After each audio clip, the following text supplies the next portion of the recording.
യേശു മാറാത്തവൻ, യേശു മാറാത്തവൻ, യേശു മാറാത്തവൻ, എത്ര നല്ലവൻ, എന്നും എന്നും കൂടെ ഉള്ളവൻ. விரக்தி அடையத்தக்க வார்த்தைகளை பேசினாலும் உன் விசுவாசத்தை விட்டுவிடாதே. அதை கவனியாதே, அதை கவனியாதே, இருதயத்தில் வச்சுக்காத. உன்னை அழைத்த தெய்வம், உனக்கு வாக்கு பண்ணின தெய்வம், அவர் உண்மை உள்ளவராய் இருக்கிறார். அவர் அதை செய்து முடிப்பார். 1000 வருஷம் கர்த்தருக்கு ஒரு நாள் போல் இருக்கிறது. ஒரே நாளிலே, ஒரே நிமிடத்திலே கர்த்தர் உனக்கு சொன்னதை செய்யாதிருப்பாரோ?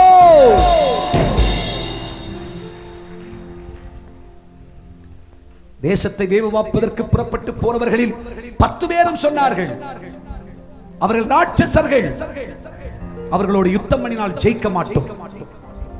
ஆனா 2 பேர் சொன்னாங்க, இல்லை, கர்த்தர் நம்மோடு இருக்கிறார், கர்த்தர் யுத்தம் பண்ணுவார். அவர்கள் நம்முடைய பார்வைக்கு ஒன்றும் இல்லை. ஹல்லேலூயா. அவருடைய பார்வைக்கு கொஞ்சமானவர்கள். அதை பத்தி யோசிக்காதீங்க. கர்த்தர் நம்மோடு இருக்கிறார், நாம் யுத்தத்துக்கு போவோம், அவர்களை ஜெயிப்போம், அவர்களை பிடிப்போம், அவர்களை அழிப்போம், நம் ராஜ்யம் ஸ்தாபிக்கப்படும். கர்த்தர் நம்மோடு இருக்கிறார். குடும்பத்தில் குடும்பத்தில் குடும்பத்தில் குடும்பத்தில் உடன் பிறந்தவர்கள், உன்னோடு ஊழியம் செய்கிறவர்கள், உன்னோடு விசுவாசியாய் இருக்கிறவர்கள் உன்னை மனம் தளர்ந்து போக செய்வார்கள். நீ அதை கவனியாதே. கர்த்தர் சொல்றார், அதை கவனிக்காத. விசுவாசத்தில் ஜெபிச்சிட்டே இரு, ஸ்தோத்திரம் பண்ணிக்கொண்டே இரு. கர்த்தர் சொன்னதை செய்யும் அளவும் அவர் தாமதம் செய்வதில்லை, அவர் மௌனமாய் இருப்பதும் இல்லை, தன் கிரியையை அடக்கிக் கொள்வதும் இல்லை.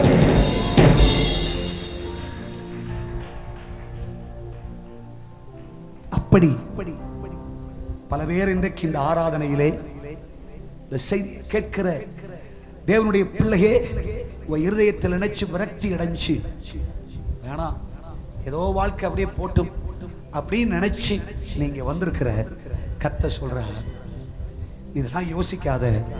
யாரோ எதுவோ சொல்லட்டும், உன் சரீரத்துல பலவீனம் இருக்கிறது, நீ செத்து போயிடுவ, உனக்கு நீ வாழ்க்கையே கிடையாது, நீ இனி தலைவன் ஆக மாட்டாய், இனிமேல் நீ அரசன் ஆவதில்லை, இனிமேல் உன் பிள்ளைகளின் பிள்ளை நீ பார்க்க முடியாது, நீ நினைக்கிறது மாதிரிலாம் நீ உயர்வை பார்க்க முடியாது, நினைக்கிறது மாதிரிலாம் ஒரு ஜெயத்தை நீ பார்க்க முடியாது என்று பல பேர் உன் இருதயம் உடைந்து போகும் நிலையில் உன்னோடு சொல்லலாம். நீ அந்த வார்த்தையை கவனியாதே. தெய்வத்தால் நிறுத்தப்பட்ட தீர்க்கதரிசியா சொல்றேன், அபிஷேகம் பண்ணப்பட்ட அப்போஸ்தலனா சொல்றேன், கர்த்தரோடு பேசிக் கொண்டிருக்கிறார். உன்னை கர்த்தர் எதை சொன்னாரோ அதை செஞ்சு கர்த்தரோட மேன்மையாய் வைக்கிறார். ஆகையால் நீ வேறு எதற்கும் செவி சாய்க்காதே, தேவனுடைய வார்த்தைக்கு மட்டும் செவி சாய்த்து, பரிசுத்த ஆவியானவருக்கு மட்டும் செவி சாய்ச்சுக்கோ, வசனத்துக்கு மட்டும் செவி சாய்ச்சுக்கோ.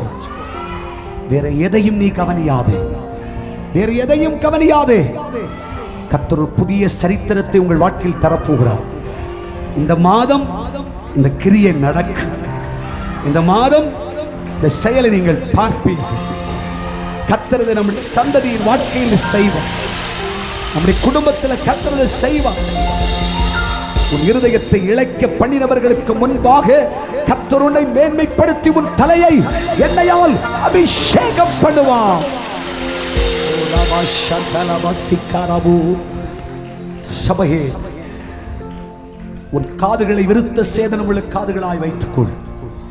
அப்பா சொல்ற வார்த்தை மட்டும் நீர் பேசும், நீர் சொல்றது மட்டும் என் காதுக்கு வந்தா போதும் ஆண்டவரே.